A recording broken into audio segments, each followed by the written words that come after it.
오늘 본문의 말씀을 가지고 기뻐할 것을 기뻐하라 라는 주제로 함께 말씀을 나누도록 하겠습니다. 우리 옆 사람과 인사하도록 하겠습니다. 사랑하고 축복합니다. 다시 한번 인사하겠습니다. 말씀 가운데 큰 은혜 받으세요. 네, 지금 계속해서 부르심이라는 주제로 특별 새벽 기도회를 하고 있는데, 오랜만에 이제 한 주 내내 말씀 가운데 묻혀 지내시니까 너무너무 행복하시지요? 예, 저도 너무너무 행복합니다. 그래서 오늘 말씀의 주제를 기뻐할 것을 기뻐하라 라는 주제로 잡았는데요. 제가 이제 대중교통을 이용하고 특별히 지하철 같은 것들을 이용하게 되면은 주변을 많이 둘러보는데, 저는 이제 보통 핸드폰을 하고 기다리지 않고 이제 주변을 이렇게 많이 둘러봅니다. 근데 마음 아픈 점이, 주변을 둘러보면은 막 예전에는 이제 막 서로 이야기하고 옆 사람과 이야기하고 막 이제 어디서 왁자지껄하는 그런 소리들이 많이 들렸는데, 요즘에는 마스크를 낀 뿐더러 그리고 핸드폰만 바라보면서 너무 정적한 모습이 보이지 않나, 그리고 기쁨을 많이 잃어가지 않나, 그리고 특별히 코로나라는 상황 가운데서 더욱이 우리가 즐거워할 것이 많이 부족한 이 시대를 살아가고 있지 않나 싶습니다. 그런데 그리스도인들은 이 땅을 살아가면서부터 분명히 기뻐해야 될 것이 있다라고 말씀하십니다. 그것은 우리의 어떠한 상황과 환경에 좌지우지되는 것이 아니라 하나님께서 주시는 참된 기쁨이 있다라는 것입니다. 오늘 본문 가운데 그러한 기쁨을 발견하셔서 어려운 상황 가운데 하나님께서 우리에게 주시는 참된 기쁨이 회복되어지기를 축복합니다. 오늘 본문 가운데에서는 이제 예수님의 공생의 사역의 마지막쯤 되어서 이제 예수님께서 고난당하실 것, 그리고 죽음을 당하실 것, 그리고 부활하셔서 끝이 아니라 승천하실 날이 다가와서 이제 예루살렘으로 향하는 길목 가운데 쓰여져 있는 본문이 오늘 말씀입니다. 앞서서 예수님의 가르침을 받은 70인들을 예수님께서 세우시고, 예수님께서 예루살렘으로 향하기 전에 그 70인을 둘씩 짝지어서 복음이 필요한 곳에 이렇게 보내게 되어져 있습니다. 보내시면서 70인을 앞서 보내시는 이유를 설명하여 주시는데, 오늘 본문 10장 2절에 앞절에 보게 되면은 10장 2절 함께 읽도록 하겠습니다. 시작. 이르시되 추수할 것은 많되 일꾼은 적으니 그러므로 추수하는 주인에게 청하여 추수할 일꾼들을 보내어 주소서 하라. 아멘. 추수할 일꾼들이 적어서 예수님께서 예수님의 이름으로 이제 가르침을 받은 70인들을 둘씩 짝지어서 이제 곳곳에 보내게 되어집니다. 그들을 보내시면서 하시는 말씀이 무엇이냐면은, 그들을 그냥 보내주신 것이 아니라 그들에게 특명을 보내주셨는데, 다른 것을 전하는 것이 아니라 첫 번째는 그곳에 가는 곳곳에 평안을 전하라 라고 합니다.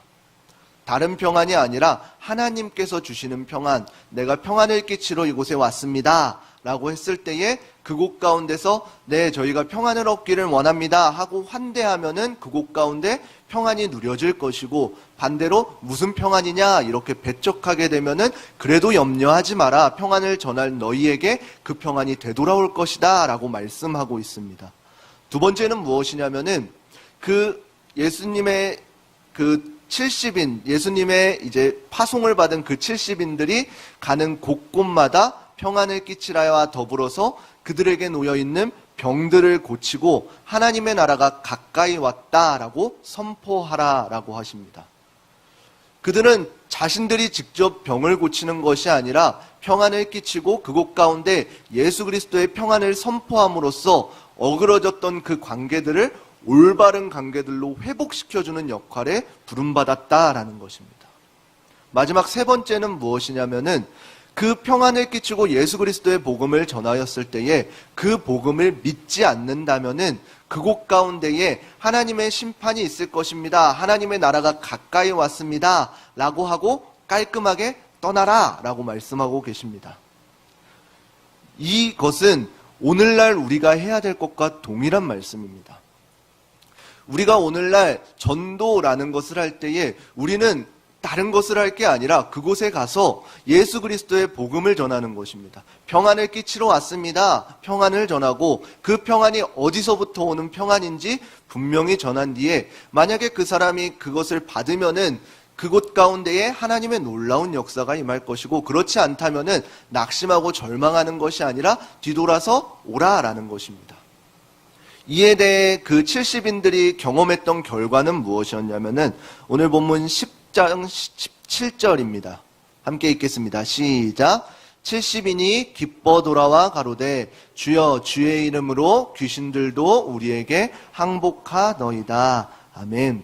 70인들이 이제 곳곳에 둘씩 짝지어서 예수 그리스도의 복음을 전하고 그 복음이 증거되었을 때에 그곳에서 드러나는 현상들을 맛보고 온 뒤에 이제 다시금 예수님께 돌아와서 이제 기뻐하면서 그간 있었던 일들을 간증하였던 것입니다. 그랬더니 예수님께서는 무엇이라고 말씀하시냐면은 우리 18절 함께 읽어보도록 하겠습니다. 시작.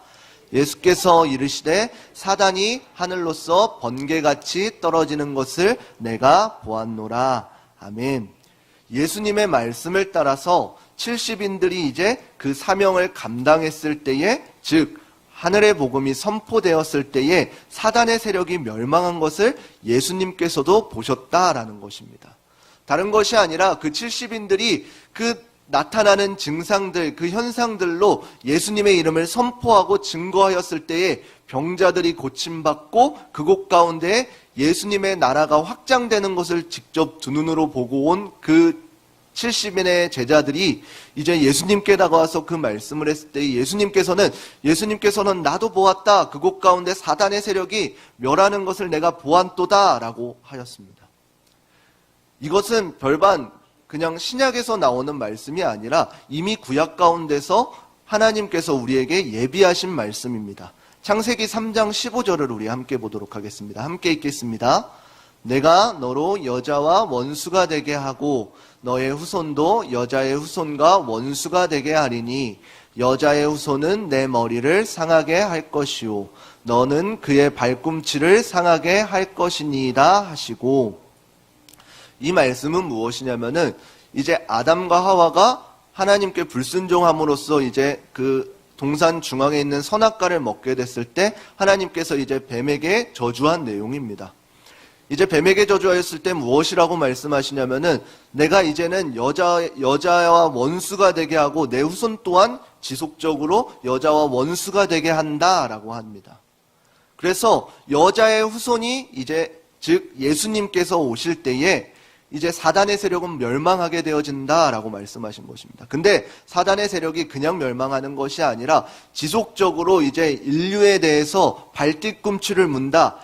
지속적으로 그리스도인들에게 고난과 핍박을 우리에게 계속적으로 한다라는 것입니다. 그렇지만 우리가 이 말씀 가운데서 중요시 여겨야 될 것은 무엇이냐면은 여자의 후손이 오실 때에, 즉 예수 그리스도께서 이 땅에 오실 때에 결국은 사단은 멸망한다라는 사실입니다.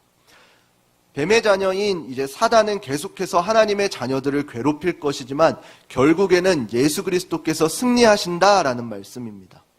요한복음 12장 31절의 말씀입니다. 함께 읽겠습니다. 이제 이 세상에 심판이 이르렀으니 이 세상 임금이 쫓겨나리라. 아멘. 이 말씀은 이제 빌립과 안드레가 예수님께 찾아와서 예수님께 배웠고자 할 때에 예수님께서 빌립과 안드레에게 하신 말씀입니다.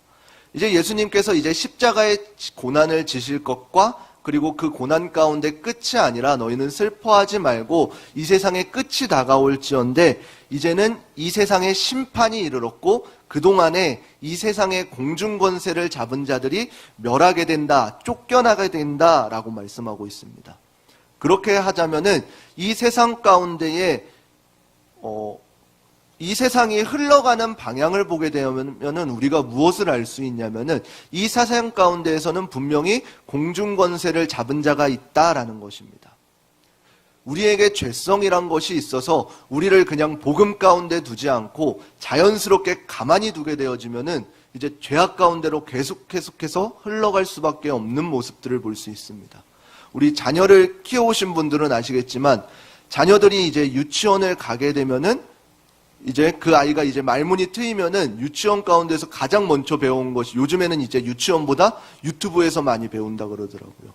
거기서는 누가 기가 막히게 교육하지 않고 알려주지 않아도 가장 먼저 욕들을 배우고 어떠한 폭력적인 것들을 자연스럽게 흡수한다라는 것입니다. 이것이 우리의 죄성이 보여지는 모습들입니다. 선한 것들은, 그리고 하나님의 귀한 것들은 지속적으로 가르쳐도 되지 않으나 죄성은 우리와 너무나도 닮아 있어서 흡수가 너무나도 빠르다라는 것입니다. 이것은 비단 어린 자녀들에게만 속한 것이 아닙니다. 우리 자신 또한 마찬가지일 것입니다. 하나님께로 나아가기는 우리 자신을 치는 것이 너무나도 어려운데 그냥 마음 편히 살다 보면은 어떻게 돼요? 어느 순간에 나도 모르게 죄악 가운데에 빠져들어져 있는 모습을 볼 수 있다라는 것입니다. 그래서 세상에서 공중권세 잡은 자가 있는데 그 공중권세 잡은 자가 바로 사단이라는 것입니다. 에베소서 2장 2절과 3절의 말씀입니다. 우리 함께 읽겠습니다. 그때에 너희가 그 가운데서 행하여 이 세상 풍속을 쫓고 공중의 권세 잡은 자를 따랐으니 곧 지금 불순종의 아들들 가운데 역사하는 영이라. 전에는 우리도 다 그 가운데서 우리 육체의 욕심을 따라 지내며 육체와 마음이 원하는 것을 하여 다른 이들과 같이 본질상 진노의 자녀이었더니. 아멘. 오늘날 우리의 상황이 이와 같을 것입니다. 사사기의, 우리 새벽에 말씀에 배웠던 사사기의 시대와도 마찬가지로 하나님께서 죄악 가운데 죄악된 모습을 보실 때 그 사람들이 어떠하였냐라고 한다면은 각기 자기 소견에 옳은 대로 행하였다라고 하는 것입니다. 다른 어떠한 말씀의 기준과 근거가 아니라 내가 행하고 싶은 대로, 내가 편한 대로 행하다 보면은 우리의 끝은 어디냐면은 본질상 진노의 자녀였다라는 것입니다. 그런데 안타까운 점은 무엇이냐면은 이러한 것들은 우리의 힘으로는 할 수 없는 것이다라는 것입니다. 이 죄악 가운데 놓여진 것을 벗어날 수 있는 방법은 우리의 힘으로는 할 수 있는 것이 아니라 다만 예수 그리스도밖에 없다라는 사실입니다. 우리가 예수 그리스도 안에 거할 때에 예수 그리스도를 만남으로 이 땅 가운데 공중권세를 잡은 자가 멸하고 우리는 이제는 하나님의 자녀가 되는 권세를 얻게 되어지는 것입니다. 오늘 본문 가운데서도 70인들이 보내면서 그곳 가운데 펼쳐졌던 현상들이 이런 것입니다.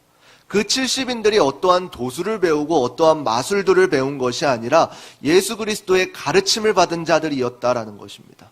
예수 그리스도께서는 무엇을 가르치신 것이나요? 하나님의 때가 가까이 왔으니 너희가 회개하고 주 예수 그리스도를 믿으라. 이 사실 하나만을 가르치신 것입니다. 그 사실을 가지고 하나님께서 주시는 평안을 너희가 누리라 라고 곳곳 가운데에 선포하게 하신 것입니다. 예수님께서는 그 70인들을 그냥 보낸 것이 아닙니다. 누가복음 10장 19절의 말씀입니다. 우리 함께 읽어보도록 하겠습니다. 내가 너희에게 뱀과 전갈을 밟으며 원수의 모든 능력을 제어할 권세를 주었으니 너희를 행할 자가 결단코 없으리라. 아멘. 그 70인들의 어떠한 능력이 아니라 바로 예수 그리스도께서 보내주신 예수 그리스도의 이름인 것입니다. 오늘날 우리가 전도할 때에도 마찬가지로 우리의 능력이 아니라 우리는 단지 예수님께서 가르쳐 주신 말씀들을 증거하며 나아갈 때에 그 말씀들 가운데 예수 그리스도의 이름으로 그곳 가운데 능력들이 더하여지는 것입니다. 결단코 우리의 능력이 아니라 예수 그리스도의 능력이 더하여지는 것입니다. 예수님께서는 그 70인들을 보내기 전에 무엇이라고 말씀하셨냐면은 비록 너희를 보냄이 어린 양을 이리 가운데 보내는 것과 같다라 그랬습니다. 그러면서 하시는 말씀이 다시금 무엇이라고 하시냐면은 우리가 방금 읽었던 말씀과 같이 내가 너희에게 뱀과 전갈을 밟으며 원수의 모든 능력을 제어할 권능을 우리에게 주셨다라고 말씀하십니다. 이것이 우리에게 소망이 되어지는 말씀인 것입니다. 하나님께서는, 예수님께서는 우리를 이 땅 가운데, 세상 가운데 보내실 때에 결코 그냥 보내시는 것이 아닙니다. 사도행전 1장 8절의 말씀 우리 함께 읽어보도록 하겠습니다. 함께 읽겠습니다. 오직 성령이 너희에게 임하시면 너희가 권능을 받고 예루살렘과 온 유대와 사마리아와 땅끝까지 이르러 내 증인이 되리라 하시니라. 아멘. 예수님의 사역의 방식, 하나님의 사역의 방식이 이러하십니다. 그냥 우리를 이리 가운데로 보내는 것이 아니라 먼저금 우리에게 하나님께서, 예수님께서 찾아오셔서 우리와 함께 하여 주신다라고 합니다. 오직 성령이 너희에게 임하시면 너희가 그 다음에 무엇이라고 말씀하시나요? 너희가 권능을 받는다라고 합니다. 우리가 성령으로 힘입어서 이 땅을 살아갈 때에 우리를 세상 가운데로 그냥 보내시는 것이 아니라 우리에게 권능을 더하여 주신다라고 하십니다. 그 권능은 그냥 우리가 단순히 알고 있는 우리 단순한 미라클적인 기적의 일들이 아니라 권능, 하나님의 능력을 더하여 주신다라는 것입니다. 믿음의 담대함을 우리에게 허락하여 주시면서 어떻게 하시냐면은 곳곳에 우리를 보내셔서 다른 말 하는 것이 아니라 사마리아와 온 유대와 땅끝까지 이르러 내 증인이 되게 하신다라고 말씀하시는 것입니다. 증인은 어떤 것인가요?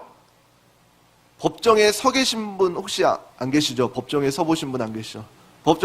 우리가 TV에 보면은 법정에 서기 전에 무엇을 하나요?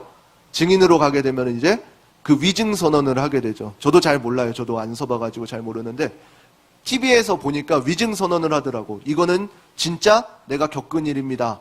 내가 안 겪은 것을 말할 시에는 나도 또한 처벌받겠습니다. 이런 내용이겠죠? 좀 몰라요. 안 가봐가지고.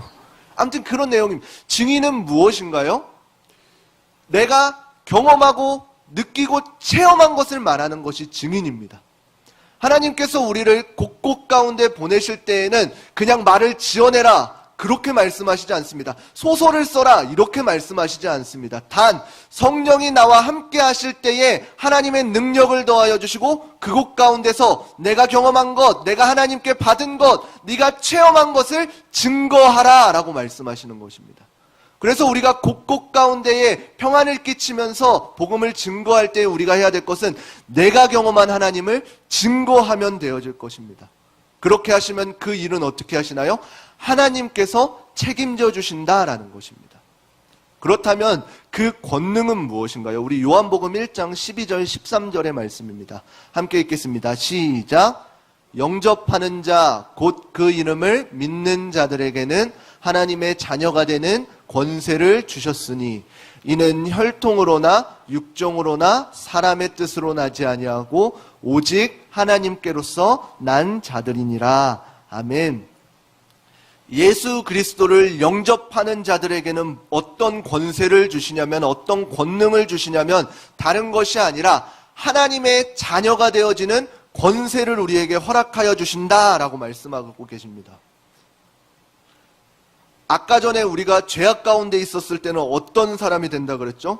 본질상 진노의 자녀가 되었다라고 말씀하십니다. 이 본질상 진노의 자녀가 되어서 지옥에 갈 수밖에 없는 우리를 성령님이 우리와 함께 하실 때에, 복음의 증거 가운데 있을 때에, 예수 그리스도를 나의 주로 모실 때에 우리에게 어떠한 일들이 일어나나요? 본질상 진노의 자녀였던 우리가 하나님의 자녀가 되는 권세로 바뀌게 되어진다라는 것입니다.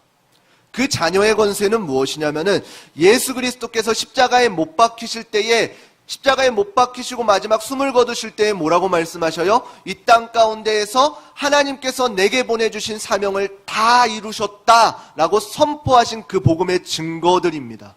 세상 가운데에서는 우리에게 아무리 어떠한 어려움과 고난과 환경으로 우리에게 어려움을 주고 가장 두렵거다라고 하는 그 죽음마저도 우리에게는 생명으로 더하여 주신다, 변환시켜 주신다라는 것입니다. 그래서 참된 그리스도인들은 그 죽음까지도 두려워하지 않는 것이 거기에 있는 것입니다. 단지 이 땅을 살아갈 때에 우리가 이 땅 가운데 온 목적이 무엇인지를 분명히 알기 때문에, 단지 이 땅에서의 삶으로 만족하고 누리며 살아가는 것이 아니라 이 땅의 육신의 장막을 떠나서 다시금 우리가 돌아간다라고 말씀하셨던 그 하나님과 동행하였던 그 예배하는 그 삶을, 그 본향을 우리가 기억하기 때문이다라는 것입니다. 그것이 우리에게 능력이 되어지는 것입니다. 예수 그리스도의 다 이루었다의 능력이 오늘날 예수 그리스도에게 속한 우리 모든 그리스도인들에게 이 땅 가운데 하나님께서 우리를 보내주신 그 목적을 다 이루었다라는 그 소망 가운데 참여하게 되어지는 것입니다. 더불어서 오늘 본문 가운데는 무엇이라고 표현하게 되어지냐면은 원수의 모든 능력을 제어할 권능을 주셨다라고 말씀하시는 것입니다. 오늘날 우리에게도 이러한 특별한 능력을 더하여 주셨습니다. 우리가 곳곳 가운데 세상 가운데로 나아가서 복음을 증거할 때에 우리의 복음의 능력 가운데에 그 말씀이 선포되어지고 평안이 풀어지는 곳곳에 그 사람을 잡고 있던 사단의 영이 떠나가는 것을 우리가 볼 수 있는 것입니다. 그래서 사단에 묶여있던 그 영이 사단의 영을 쫓아내고 이제는 그리스도의 영으로 덧입혀지는 모습을 우리 복음 증거자들이 보게 되어지는 것입니다. 예수 그리스도께서는 그 파송받은 70인들이 그 장면을 보았다라는 것입니다. 그렇지만 그것을 기뻐하는 70인들에게 뭐라고 예수님께서는 말씀하시나요? 누가복음 10장 20절입니다. 함께 읽겠습니다. 그러나 귀신들이 너희에게 항복하는 것으로 기뻐하지 말고 너희 이름이 하늘에 기록된 것으로 기뻐하라 하시니라. 아멘. 그 놀라운 하나님의 권세를 맛본 그 70인들에게 예수 그리스도께서 뭐라고 말씀하시냐면은 단순히 사단이 쫓겨나고 병자들이 나은 그 드러난 현상들로 기뻐하는 것이 아니라 너희가 진정으로 그곳 가운데서 기뻐해야 될 것은 무엇이냐면은 하늘에 우리의 이름이 기록된 것으로 기뻐하라 라고 말씀하고 계신 것입니다. 오늘날 우리가 이 땅을 살아갈 때에 기억해야 되는 말씀이 바로 이 말씀인 것입니다. 우리가 복음 증거를 하고 그 어떠한 전도 대상자들이 180도 변해서 하나님께 영광 올리는 자가 되었다. 그것도 물론 우리에게는 기쁨입니다.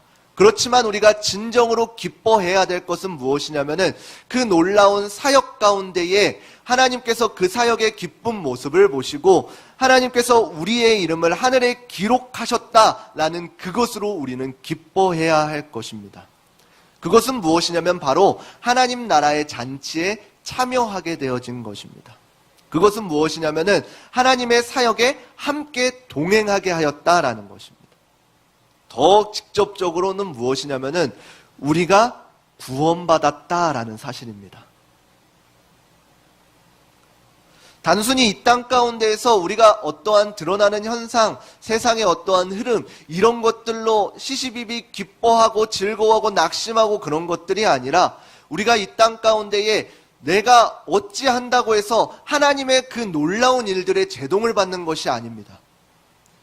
하나님의 그 놀라운 일들은 우리가 인지하든 우리가 참여하든 참여하지 못하든 우리와 상관없이 하나님께서는 하나님의 일들을 지속적으로 해가고 계십니다. 그렇지만 우리가 기억해야 될 것은 무엇이냐면은 내가 그 하나님의 잔치에 참여할 수 있느냐 없느냐의 차이인 것입니다. 내가 하나님 편에 온전히 섰을 때 하나님의 말씀을 들고 복음 증거하는 삶을 샀을 때에 하나님께서 우리에게 주시는 능력은 무엇이냐면은 하나님의 능력을 끌어다 쓰게 하시고 그 기쁜 잔치에 참여하게 하여 주시는 것입니다. 우리가 왜 어떠한 교회 홈커밍데이 이번에 하면서 너무나도 즐겁고 행복했잖아요. 근데 그것을 경험하지 못한 그때 이제 어려운 시국인데 어떻게 모여 이렇게 하면서 집에 있는 사람들은 그 기쁜 잔치를 참여할 수가 없었습니다. 그래서 그 기쁨을 잘 몰랐을 거예요. 우리가 기억해야 될 것은 그 참여함의 기쁨인 것입니다. 하나님께서 우리에게 직접적으로 주시는 축복은 무엇이냐면은 이 땅 가운데서 큰 물질, 물론 그것이 축복일 수도 있습니다. 그렇지만 진정으로 하나님께서 주시는 축복들은 무엇이냐면은 제가 그리고 여러분들이 어떠한 환경에 있는가가 아니라 그곳 가운데서 하나님의 일에 쓰임을 받느냐 받지 못하느냐입니다. 나이가 많고 적음이 아니라 내가 궁핍하고 빈곤함이 아니라 내가 그 순간순간 하나님께 사용받고 있느냐라는 것입니다. 이 물컵들이 만약에 이곳 가운데 사용받지 못하고 그냥 쓰레기통에 버려져 있다면 이 물컵은 기쁠까요? 물론 영이 없지만 기쁠까요? 아닐 것이에요. 이 물컵이 가장 기쁠 때는 언제냐면은 그 만들어진 목적에 맞게 쓰임 받을 때입니다.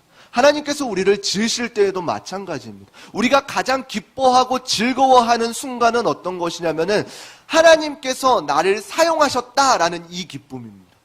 그것이 우리가 전도를 할 때나 어떠한 하나님의 일을 할 때 남몰래 하나님의 이름으로 그 선을 베풀 때, 그럴 때 오는 뿌듯함이 그러한 것입니다. 다른 사람들은 아무도 모르나 우리 백일 목장이 찬양으로 증거하였던 것처럼 다른 사람들은 아무도 모르고 다른 사람들은 예수 그리스도를 증거하는 것 때문에 내가 욕먹을지 모르나 하나님께서는 그 사실을 기억하시기 때문에, 하나님이 기억하시면 내가 그것에 족하기 때문에 그것에서 오는 기쁨을 우리가 누려야 한다라는 것입니다. 우리 시편 51편의 말씀을 읽고 마치도록 하겠습니다. 시편 51편 10절부터 12절입니다. 함께 읽겠습니다. 하나님이여 내 속에 정한 마음을 창조하시고 내 안에 정직한 영을 새롭게 하소서. 나를 주 앞에서 쫓아내지 마시며 주의 성신을 내게서 거두지 마소서. 주의 구원의 즐거움을 내게 회복시키시고 자원하는 심령을 주사 나를 붙드소서. 아멘.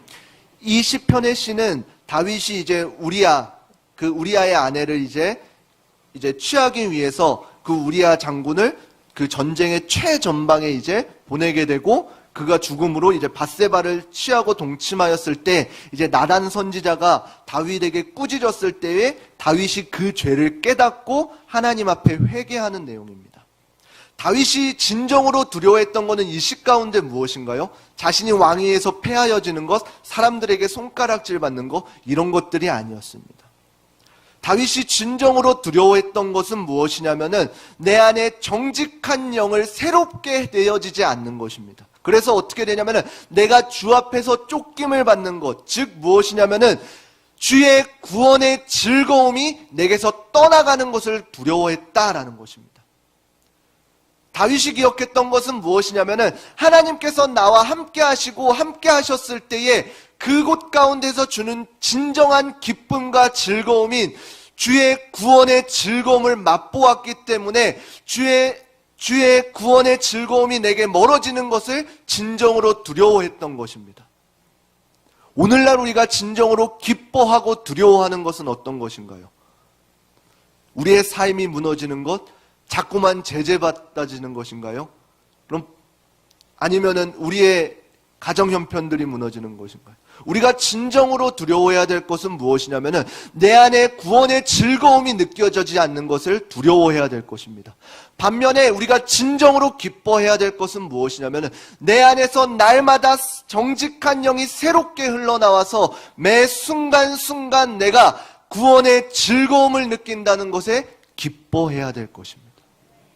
다른 것의 즐거움이 아니라 내 안에서 오늘 말씀, 하루 주시는 그 말씀으로 내 영이 새로워지고 내 안에 새로운 즐거움이 태어나고 어떠한 환경과 우리의 조건들이 잘 되고 복되고 그런 것들이 아니라 어려워지더라도 망하더라도 그곳 가운데서 내 안에서 구원의 즐거움이 날마다 샘솟는다면 우리는 그것으로 기뻐해야 될 줄을 믿습니다. 우리가 진정으로 기뻐해야 될 것은 무엇이냐면은 하나님께 온전히 사용받는 그 순간순간들인 것입니다. 이 말씀은 단순히 구약과 신약에서의 뿐만 아니라 오늘날 우리에게 해당되는 말씀입니다. 이 시간 말씀을 듣고 깨달을 때에 하나님께서 나에게 말씀으로 말씀하여 주시는구나 라는 이 깨달음이 올 때에 하나님 앞에 기뻐해야 되는 것입니다.